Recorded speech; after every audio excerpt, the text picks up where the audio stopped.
He has refused his assent to laws the most wholesome and necessary for the public good. That is a reference to the fact that after the colonial legislatures approved a law, then it would go to the governor in that colony for approval, then it would be sent to England for approval. And there are cases in which the Crown refused to pass certain laws that the colonists thought would be good for them. The colonists feel like Britain is coming between them and their just right to representative government in their own colonies. He has dissolved representative houses repeatedly for opposing with manly firmness his invasions on the rights of the people. I think one of the things that really started to get to the colonists was the fact that the royal governors, whenever they were threatened because the assemblies were passing resolutions opposing British laws, would then send the representatives home. They would dissolve the legislatures, and the legislatures could not reconvene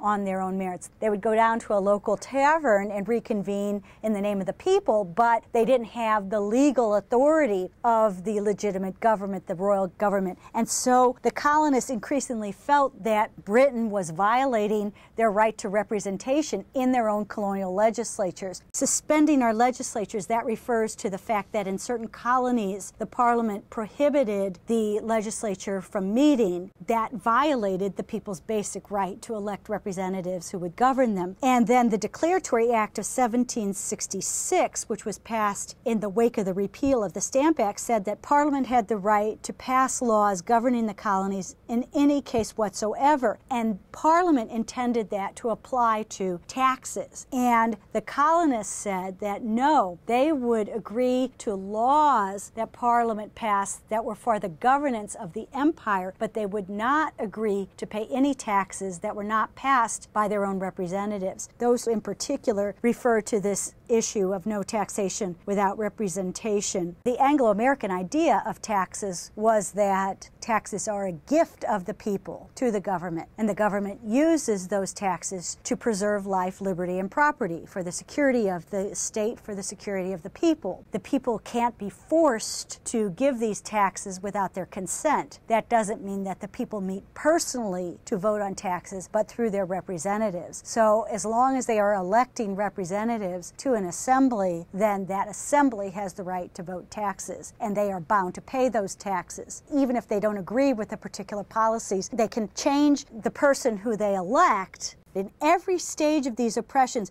we have petitioned for redress in the most humble terms. And from the colonist point of view, at every point since 1765, when they first became aware of what they perceived as change in British policy, they took steps to let Britain know that they were upset. They did this by sending petitions to the King, to the House of Lords, to the House of Commons. They did this by passing resolutions in their colonial legislatures. They did this by boycotting British goods. They did this by gathering together in a Continental Congress and by passing resolutions as a united group. The government didn't listen. The people of Britain didn't listen. Our repeated petitions have been answered only by repeated injury. A prince whose character is thus marked by every act which may define a tyrant is unfit to be the ruler of a free people.